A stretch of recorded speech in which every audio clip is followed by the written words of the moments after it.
Kemudian harapannya dengan adanya lembaga pendidikan seperti pesantren Darul Ihsan dan kemudian organisasi yang juga sama memberdayakan kelompok remaja terutama dan pemuda, saya berharap saya bisa menghibahkan diri, bisa meninfakkan diri saya untuk lebih bermanfaat dalam rangka mewujudkan, kalau dalam filosofi saya, mewujudkan manusia-manusia yang masagi.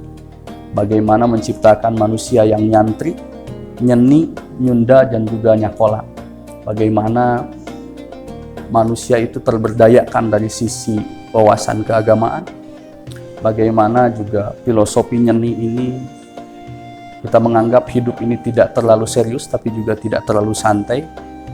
Tetapi dengan seni itulah hidup kemudian dapat diwarnai dengan seindah dan dinikmati dengan senikmat mungkin.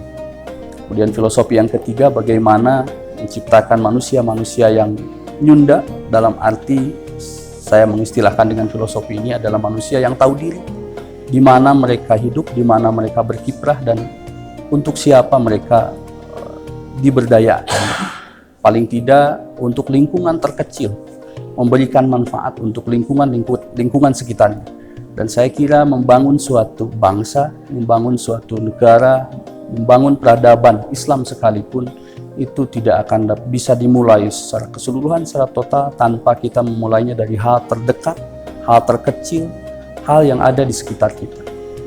Kemudian filosofi nyakola ini dalam arti kita juga harus mampu menjawab tantangan dan situasi saat ini. Makanya ini juga yang melahirkan prinsip berikutnya. Saya selalu mengistilahkan tidak apa-apa kita menjadi orang yang datang dari kampung.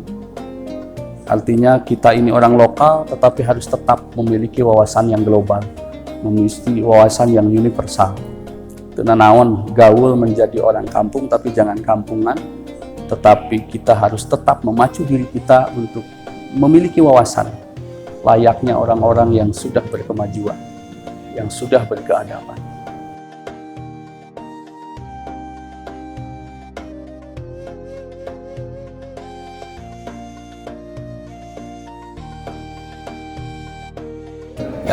Barangkali kalau saya ditanya pesan untuk kelompok milenial, untuk kaum milenial saat ini sekaligus saya jawab dengan apa yang saya lakukan, dengan aksi yang saya lakukan untuk menempa pendidikan agama, untuk menempa pendidikan atau wawasan keagamaan kita. Solusi yang saya berikan sekaligus menjadi pesan untuk kaum milenial, ya ngaji, dan ngaji ini hanya bisa dilakukan di pesantren.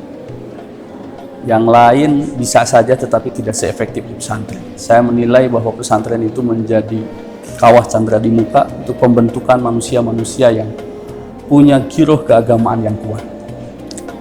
Kemudian pesan yang kedua, kenapa saya juga menjadi aktivis di remaja masjid, barangkali ini pula yang menjadi alasan sekaligus menjadi upaya untuk generasi milenial, bahwa yang gaul itu tidak mesti di tempat-tempat hiburan. Gaul itu bisa kita laksanakan di masjid, pergaulan kita bisa kita bina di masjid, sekaligus ini juga menjadi bahan pengawasan untuk kelompok milenial, untuk kaum muda.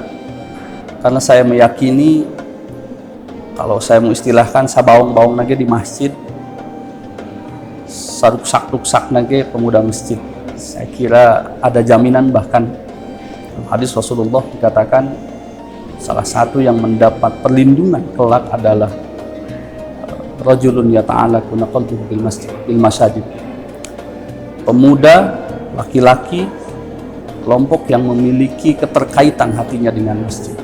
Sehingga ini barangkali yang menjadi pesan saya untuk rekan-rekan sejawat kaum milenial untuk tetap memegang teguh ajaran-ajaran agama, nilai-nilai keagamaan, dan tentu kita juga tidak bisa terfokus secara eksklusif. Kita juga harus bergaul dengan yang lain. Kita juga harus memanfaatkan masa remaja, masa usia kita yang masih muda, tetapi tentu dengan alternatif-alternatif yang memberikan nilai-nilai yang positif. Dan ini bisa diraih melalui BKPRMI maupun pondok pesantren.